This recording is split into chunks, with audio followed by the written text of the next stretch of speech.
ጌታዬ ወይ በልጅነቴ እንዳዘኑልኝ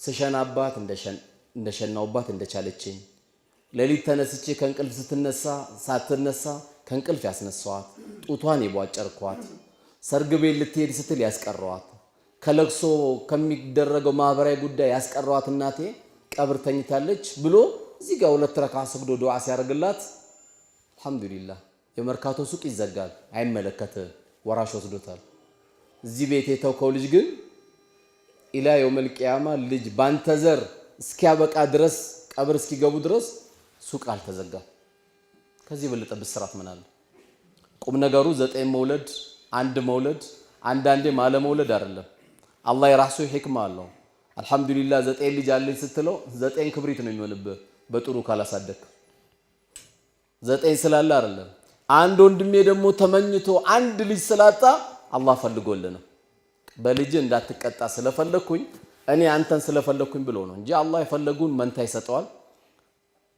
የፈለገውን አንድ ልጅ ይሰጠዋል የፈለገውን ደግሞ ማሃን ያደርገዋል ይሄ ኔትወርክ ያለው በአላህ እጅ ብቻ ነው ስንቱ ይሄደ ነው አይደል እንዴ አንድ ልጅ ፍለጋ ቻይና 5 ሚሊዮን ብር ታይላንድ 7 ሚሊዮን ብር ህንድ 10 ሚሊዮን ብር እያለ ስንት ብር ያወጣል አላህ የራሱ ህክማ አለ ያ ህክማው በሱ እጅ ነው ያለው ስለዚህ ርዕሴን እስካሁን አልገባውም ወደ ርዕሴ ከመምጣቴ በፊት እያንዳንዳችን 5 ልጅ 3 ልጅ 2 ልጅ በምንወልድበት ጊዜ ልጃችን አንዱ ጎበዝ ነጋዴ ከሆነ አልহামዱሊላህ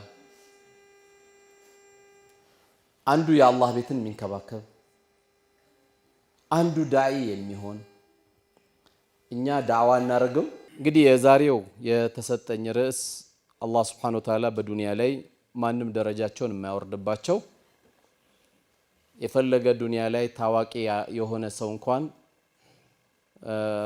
በገንዘብ ቢታወቅ ዓሊምነ ተብሎ ከፍ ቢደረግ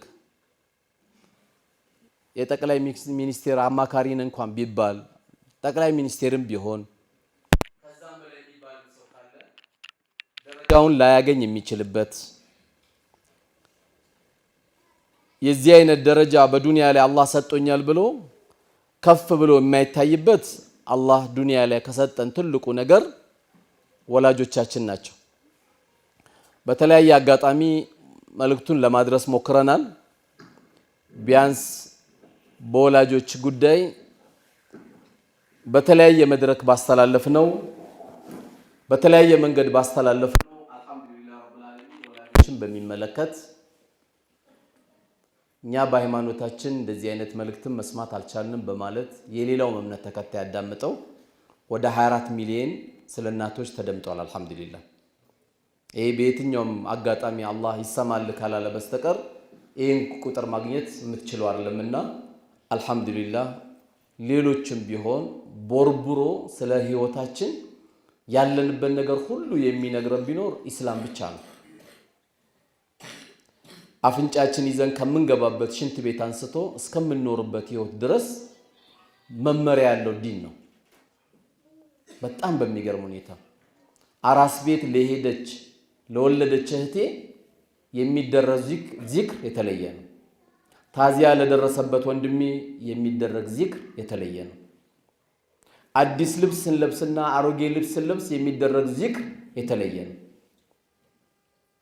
አዲስ ቤት ስንገባ የሚደረገው ዚክር የተለየ ነው ከቤታችን ስንወጣ የተለየ ነው ስንገባ የተለየ ነው መስጊድ ስንገባ የተለየ ነው ስንወጣ የተለየ ነው አዲስ ሙሽራ ስናይ የምናደርገው ዱዓ የተለየ ነው የትኛውም ዲን ከእስላም ውጪ የተናገረ የለም የትኛው እኔ በጣም ደግሞ የሚያጅበኝ ላሮጌና ለአዲስ ልብስ ዚክር የለየ ዲን ነው ጧት ስትለብስ አልহামዱሊላህ الذي كساني هذا ورزقني من غير حول مني ولا قوه ያለኔ ኃይልና ብልሃት ልብስ ያለበስከን ጌታ ምስጋና ይገባ አለቀ ጧት ስለብስ አዲስ ልብስ ደግሞ ስለብስ አዲስ ዚክር አለ اللهم لك الحمد انت كسوتني اسالك من خير وخير ما صنع له واعوذ بك من شر وشر ما صنع له አንተን አዲስ ልብስ ያለበስከን ጌታ ሆይ ይሄ ዛሬ የገዛውት የለበስኩት አዲስ ልብስ መጥፎ ነገር ካለ ባንተ ተጠበቃለሁ ኸይሩም ካለ ካንተ ከጅላለሁ አንድ ቀን ነው የምታደርገው ይሄን ዚክር አይገርምም አዲስ የገዛ ብቻ ቀን እንዲህ ያሟላ ዲን የለም ይሄን ያነሳው ለምንድነው እነዚህ ትንንሽ ናቸው የምንላቸው በዚህ አይነት መልኩ ከታዘዝን ስለ እናትና ስለ አባትማ ተነግሮ ያበቃ እንደ እስላም ስለ እናትና ስለ አባት የነገረ የለም የሚናገረው የለም ሰው እናትን አክብሩ ሊል ይችላል ሰዎች እናታቸውን አክብር አባትን አክብር ሊል ይችላል በእስልምና ግን እናት አክብር አባት አክብር አይደለም ትእዛዝ ነው ማክበር ሳይሆን ትእዛዝ የምትፈጽመው ነው እናት ማክበር አለ ማክበር አባት ማክበር አለ ማክበር ምርጫ አይደለም እኛ እንደዚህ ሄደን ምን መክሮ የለም እንደ እስላም ምርጫ የለውም አላህ ለእናትና ለአባት ምርጫ ያለመኖሩን ማረጋገጫ የሌላ እምነት ተከታይ እንኳን ቢሆኑ እናትና አባቶቻችሁ ወሳሂቡሁማ ፊ ዱንያ ማዕሩፍ እናቴ አመመሽ ወይ መጣውልሽ እናቴ አስቤዛል ተሟላለሽም መጣው እናቴ ምንድነው ደበረሽ ሐኪም ቤት ልውሰድሽ እናቴ የፈለገ እምነት ተከታይቱ ወሳሂቡሁማ ፊ ዱንያ ማዕሩፍ አንተ ያለ ላይ ርባት አንተ ያለ ላይ ጠማት አንተ ያለች ላትከጅል ባይማኖ ጉዳይ ብቻ ሲመጡብህ ለኩም ዲኑኩም ወሊየዲን እናቴ አንቺም ባይማኖትሽ ነሽ እኔም አላህ አዞኝ ነው አንቺ የምታመልኩ ያዞሽ አይደል እዚህ ጋር መለያችን ነው እናቴ ከዚህ ውጪ ግን ባይማኖ ጉዳይ በስተቀር እኔ አንቺን እንድخدም ካንቺ ጎን እንድቆም ስላንቺ ማንነን እንድከታተል አላህ አዞኛል ድንገት እናትም ሸሃዳ እንዳትይዝ ያረከው እኮ አንተ ልትሆን ትችላለህ ለምን ገምጫጫ የሆነ ባህሪ እሷ ጋር ያሳየው ነው የሆነ ነገር አድርግ ስትባል ትላለህ ስልክ ስትደውልላት አታነሳላትም እንደውም እሷ የሌላ እምነት ተከታይ ስትሆን ሜዳ ላይ እስልምና ማሳየት አለብህ ሁሉም ሐጃ ከሷ በኋላ ነው ሁሉም ሐጃ ከሱ በኋላ ነው ከነሱ በላይ ሐጃ የለንም ዱንያ ላይ ለምን የነሱ ቃና አንተ የአላህ መላእክተኛ ወይ አባቴ ገንዘቤን ይከጅላል አባቴ ገንዘቤን ይከጅላል ሊወስድብኝ ይከጅላል ሲላቸው ምን ይገርማል እሱን ያሉት ገንዘብም አንተም የሱ ነው ያሉት እሱ ለገንዘቡ ክስ ሊያቀርብ ነበር ስለ ብሩ ሳን አንተም የሱ ቃና ነው ያሉት አላህ Subhanahu Wa Ta'ala እንግዲህ አጠገብ ብዙ አባት ብዙ እናት ቀብር ገብተዋሉ አላህ ቀብራቸውን አላህ ያሳምረው ሮዳቱል ሚን ሪያዲል ጀና አላህ ያርጋቸው እኛም እንግዲህ ቀብር ገብተን እማይረሱ ልጆች አላህ ይስጠን ያው በዛም በዚህ ማለቁ አይቀር ወደርንም ጠላንም እቺ ዱንያ ማለቁ አይቀር ሰዎች ቢያፈቅሯትም ባያፈቅሯትም ቁል መታ ዱንያ ቀሊል ነው ያለ አላህ የዚህች ቅርቢቷ ትንሽ ናት ነው ያለ አላህ ደግሞ መስጊድ ገብቶ ዱዓ የሚያደርግል ልጅ ተተሜድ ማለት እኮ መሽሞት ካንተ ስንት አባቶች ሞቱ ስንት እናቶች ሞቱ 150 100 120 ሚሊዮን ብር ጥሎ ሄደዋሉ አንድ ሰው በሰደቃ እንኳን ያስታውሳቸውም አንድ ኢላ መን ረሂመ ረቢ አላህ ያዘነላቸውማ ያባታቸውን ውርስ ሳይሆን አረ እኔ ያረግለታለሁ ለአባቴ የሚል ደግሞ ጀግኖች አሉ ሁሉም መጥፎ አይባልም ሁሉም ጥሩ አይባልም ብዙ ግን ምናየው ቶሎ ይወርሳል አባቱ ያልነዳው መኪና ሲነዳ ነው የምታየው ወዲያው ካልኩሌት ነው የሚደረገው ስለራሱ እንጂ ስለዛ አባቱ ስለዛ እናቱ አይደለም ኸይረኞችስ በእናታቸው ስም አምፖል ያስገባሉ አንድ ቁርአን ገዝተው ያስገባሉ በእናታቸው ስም መስጊድ ምንጣፍ ያስነጥፋሉ በእናቴ ስም ሙአዚኑን ይጃሉ ይላሉ በእናቴ ስም ኢማሙን ይጃለው በእናቴ ስም መስጊድ የሚخدመውን ጥበቃ ይጃለው አሁን እኛ እንደዚህ የምንጠራቸው ሰዎች ተራ ይመስሉናል ተራ ኢማም ሲባል ተራ ለምን 00 መኪና የለውም 00 መኪና የለው ሙአዚን ሲባል ተራ ይመስለናል ዱንያ ላይ እኮ እንደ ሙአዚን እኮ ትልቅ ጥሪ የሚያደርግ የለም ወደ ስኬት ኑ የሚለው ሙአዚን ብቻ ነው እኮ ሌላ የለም ሌላ ወደ ሺሻኑ ወደ ጫትኑ ወደ ድብድብኑ ወደ ሲኒማኑ ወደ ድራፍት ቤት ነው ይያለ ነው ጥሪ የሚያደርገው ብልጭልጭ አርጎ ድርግም አርጎ ዲኮር አብርቶል ይጠራል ብርን ትከፍላለ ትንገዳገዳለህ፣ ትቦስ ትወርቃለህ። ለአራት ተሸክሞ አልጋ ላይ ይወረውረዋል በገዛ ገንዘብ። ሙአዚን እኮ ነገ የውመል ቂያማ እንደ ግመል ሻኛ ከፍ ብሎ የሚታየው ሙአዚን ነው እኮ። አይገርምም? ሙጃሂዲንም በልጦ አላህ ያሳያችሁ። እንደ ህይወትም መስጠት የበለጠ እኮ የለም አይደል? ከነዚህ በልጦ ግን ነገ የውመል ቂያማ እንደ ግመል ሻኛ ሙአዚን ይታያል። በቃ የኛ ሀገር ሙአዚን ደግሞ አንጀት ነው የሚበሉት። ማንም ጓደኛ የላቸውም። ደሞዛቸው 4000 ነው። ለብድር አያመቹ፣ ለብፌ አያመቹ። የ15000 ብር ደግሞ ሱፍ አይለብሱ። ማን ያያቸው? ማን ነው ከማካከላቸው ሙአዚኑ ጓደኛዬ ነው፣ ትዳሬ ላይ ችግር ሲፈጠር እጅ አማክረዋለሁ፣ ኢማማችን ጓደኛዬ ናቸው፣ የሆድ ጓደኛዬ ናቸው፣ ችግር ሲኖር እጅ አማክራቸዋለሁ፣ ስራዬ ላይ እንደዚህ አይነት ቢዝነስ ሲመጣ እንዳይሳሳትና ቤቴ ሐራም እንዳይገባ ኢማሜን አማክራለሁ። ማን ነው እስቲ? አለን ወይ እዚህ አይነት ሰው አለን ወይ? ከሌለ ባዶ ነው። የሆነ ሰው እኮ ሊኖር ይገባል። የሆነ ሰው ሲጨንቆ እንኳን ጠንቋይ ያለው እኮ ጠንቋይ ሊያጭበረብረው፣ ሊያምታታው፣ ሊያፋታው፣ ገንዘቡን ሊዘርፈው ጠንቋይ ይዛል እኮ ሰው። ኢማሙ ሙአዚኑ ይቅር ካልክ ደግሞ ብልሆች ጓደኛ የሚያደርጉት ማንም መሰለ? እናታቸውን። ብልሆች አባታቸውን ጓደኛ ያደርጋሉ። እስቲ እናቴ እንደዚህ እየተፈጠረ ነው፣ ባባ እንደዚህ እየተፈጠረ ነው፣ ምን ትለኛለህ? አባዬ እንደዚህ ሊጀምር ነው፣ እናቴ እንዲህ ሊጀምር ነው፣ ምን ትይኛለሽ? በእኛ ጭንቅላት በቃ ቻሮጊት ጋር እንዴት አድርጌ ላውራ፣ ሽማግሌ ጋር እንዴት ላውራ? አጃይብ ትገባለህ። አብሽር አንተም ከዘራ መያዝ አይቀር፣ ወደዛ ጀማዕ መግባት አይቀርም። ሱነት አላህ ይልከው ነው። መቼ ነው እናትን ጓደኛ ያደረካት?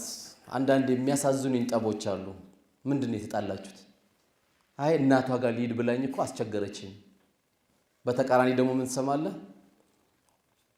አይ አባቷ ጋር ሂጅ ሲሄድ ምን ነው አመሸ ብላ ተጣላች። ላኢላሃ ኢላላህ። ምን ያለ እንደወረድን አያችሁ። ሚስት እናቴ ጋር ልሂድ ካለች አረ ሂጂ እናቴ፣ ከቻልሽ አድረሽ ነኝ። ሂጂ እናትሽ አይደሉ እንዴ? ምንድነው ናክል ዱንያን ትልቅ ያደረግ ነው? እናቷን አይታ ትምጣ እንጂ አድራ ትምጣ እንጂ 30 ዓመት ያሳደገቻት እናቷ። አንተ 10 ዓመት 5 ዓመት ካገባት ካሁን በኋላ እናትሽ ጋር የምትሄጂ ከሆነ ፈታሻለሁ ካልክ አላህ ፈቶካል አንተ ራስህ። እሷም ደግሞ እናትህ ጋር እንዴት አመሸ? ቀለል እናርገው፣ ቁጭ ብለን እንወያይ። ፈረንጆቹ ከዝንጀሮ እየተግባቡ እኮ እያሳዩን ነው። አንተ ቤት ላይ ሌባ የማይዘርፍ ከሆነ ሚስትህን ይዘህ እናቷ ቤት፣ ለምን ሀጂ ነብይ ጋር ለምትሄደው እናትህ ጋር ነው የምትሄደው። እሷን እያቀፍክ እናቷን እየናክ ትዳር እንዴት ይኬዳል? እናትን የሚያክል ማንም ሰው በዱንያ ላይ አንድ እናት ነው የሚሰጠው። ሲያገባ 2 እናት አላህ ያደርግለታል። ይሄ ዝም ብሎ ባህላችን ላይ ለመርነው አላህ አውዙ ቢላሂ። አማቾች እኮ ማለት አማች ማለት እኮ ይላል። በቃ ጭራቅ ነው አይደል? አማቻው ላኢላሃ ኢላላህ። አረ ወርቅ የሆኑ አማች አሉ ወላሂ። በዚህ ያልተፈተነ ስንት ወርቅ የሆኑ አማቾች አሉ። ጭንቀት የሚያስጨንቃቸው፣ ስራ መቀዝቀዝ የሚቀዘቅዙ ልባቸው ስንት ሰዎች አሉ። እናት ጋር ለመሄድ ከፈቀድክ ሰላም ከሆነ ወይ ደማደር ቀለል እናርኩ። ወላሂ ታልቃለች አይደል? እቺ ዱንያ ጭራቅ የሆነ ባል ሰጥቶሻል፣ ቶሎ ሩጪ ነው አይደል የምትባለው? አረ ከረፈደብሽ ይገልሻል፣ ቶሎ ሩጪ ይባላል። ይሄ ወላሂ ጠብ አልነበረም። እናቴ ጋር ሳይሆን እሷን ማስፈቀድ ያለባት እናት ጋር ልሄድ ፈልጋለሁ ፍቀድልኝ። ለምን? የሱም እናት ናታ። ትላንት አይስማትም ነበር፣ አሁን ይስማታል። ትላንት አይጨብጣትም ነበር፣ አሁን ይጨብጣታል። ነገሮችን ከበድ ስናደርግ ትልልቅ ችግሮች አላህ የሰጠን ትልቅ ትዳር ላይ ችግር እንፈጥራለን። ስለዚህ ልሂድ ካለች ትሂድ፣ ሰላም ትሁን። ኢንፎርሜሽን ይዛ ትመጣለች። እዛ ከሄደች ነው የምትለወጠው የሚለው ሸይጣን የለወጠብህ። እናት አትለውጥ። ትንሽ ኢማን ከሌላቸው በስተቀር እናቶች ልጃቸው ትዳር ላይ እንድትወጣም አይፈልጉም። አንዳንድ ዝም ብሎ በዱንያ የሰከሩ ካልሆኑ በስተቀር ብዙዎችም እዚህ ነገር ውስጥ አይገኙም። ስለዚህ እናቴ ጋር ልሂድ እያለች ቤታችን ጠብ መግባት የለበትም። አባቴ ጋር ሊሄድ ነው፣ አባቴ ጋር አምሽቼ ነው፣ እኛ እኮ በንጹህ ቀልብ ስናይ ባልሽ አምሽቶ ሲመጣ አልহামዱሊላህ እንኳን በሰላም መጣህ ይሄ ይሻላል እኮ ዝም ብለን የሆነ ግርግር ሲፈጠር ቤቱን ቀውጢ ከማድረግ ተነጋግረን የምንፈታቸው ነገሮች በጣም ቀላል ናቸው። ስለዚህ እነዚህ ቤተሰቦቻችን አላህ Subhanahu Wa Ta'ala ከሰጠን ትልቅ ጸጋዎች ናቸው። ለዚህም ነው ነብዩ አለይሂ ሰላቱ ወሰለም አላህ Subhanahu Wa Ta'ala ጀነት ላይ ልዩ መስተንግዶ ለሁለት አካሎች ያሳያቸዋል አሉ። ሲያሳያቸው እነዚህ ሁለት አካሎች ጌታችን ሆይ እኛ ሰላታችንን እናቃለን፣ ጾማችንን እናቃለን፣ እያንዳንዱ ኸይር ስራ የሚባሉን እናቃለን። ይሄ የጀነት መስተንግዶ በመናችን ነው ጌታችን ብለው ይጠይቁታል። ነብዩ አለይሂ ሰላቱ ወሰለም በሐዲሳቸው ምን አሉ? ይሄ መስተንግዶ ለነዚህ ለአባትና ለእናት በስራቱ ይነገራቸዋል። አዎ ጾማችሁም አይደለም ዘካችሁም አይደለም፣ ነገር ግን አባታችሁ እና እናታችሁ እናንተ በዱንያ ላይ ከሞታችሁ በኋላ ሁለታችሁም ከሞታችሁ በኋላ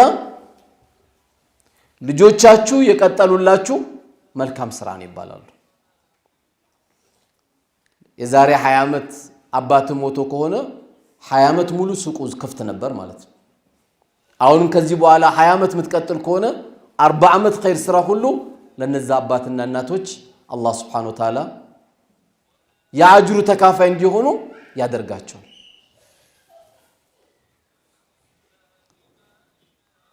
ስለዚህ ልጅ አባትና እናት በሚሞቱበት ጊዜ የማይቋረጥ ስራ ዛሬ ማስቀመጥ ያስፈልጋል። የዚህ ቤት ፍቅር እነዚህ ልጆች ከሰጠናቸው والله ትልቅ ነገር አውርሳል አንተ። ለዚህ ነው አንድ አባት ለልጆቹ ኮስያ ይናገር 100 ሚሊዮን ብር ጥዬላችኋለሁ አንተ 30% ውሰድ፣ አንተ 20% ውሰድ፣ አንተ 10% ውሰድ ማለት አይችልም። ከሱ የሚጠበቀው ምንድነው? መሞት ብቻ። መመደብ አይችልም። ቁርአኑ መድቦ ጨርሷል። ካለ ደይኑን ብቻ ነው የምናስቀድመው። ብድር ካለበት ይከፈለለታል። ከዛ በኋላ ለወንዱ ምን እንደሚሰጠው፣ ለሴት ምን እንደሚሰጣት፣ ለሚስቱ ምን እንደሚሰጣት 1/8ኛ 1/9ኛ ተብሎ ተመዳድበዋል። እኛ ወሲያ ለልጆቻችን ማድረግ ያለብን አልማሉ ወልበኑነ ዚነቱል ሐያቲ ዱንያ፣ የዱንያ ጌጦቻችሁ ገንዘባችሁና ልጆቻችሁ የዱንያ ጌጦቻችሁን የተባሉት እነዚህ ልጆች ነው ሳሊ ማድረግ የሚያስፈልገው። አባት እንደ አባትነቱ እናት እንደ እናትነቷ እንድትጠራ አላህ Subhanahu Wa Ta'ala የሰጠንን ጊዜ ተጠቅመን እነዚህ ልጆች በዚህ ተርቢያ እንዲያድጉ ማድረግ አለብን። በመንኗኗርበትና ደግሞ ከነሱ ጋር አብረን በመንኖርበት ጊዜ በመንገናኝበት ጊዜ ደግሞ የስነ ምግባር ትምህርቶችን አላህ ያስተምረናል። ምን ብሎ ወቀዳ ረቡከ አላ ተዕቡዱ ኢላ ኢያህ፣ ከጌታችሁ ከአላህ ውጪ ማንንም ላታመልኩ ለሱ ብቻ ልታጎበድዱ አላህ በእናንተ ላይ ወስኖባችኋል። ይሄ ትእዛዝ ነው። ልክ ሰላት ሁላችንም አላሁ አክበር እንዳለ ምንድነው የምንለው? ኢነ ሰላቲ ወኑሱኪ ወመሕያየ ወመማቲ ሊላሂ ረቢል ዓለሚን፣ ህይወቴም ሞቴም ስግደቴም እርዴም ለዓለማት ጌታ ለአላህ ብቻ ነው።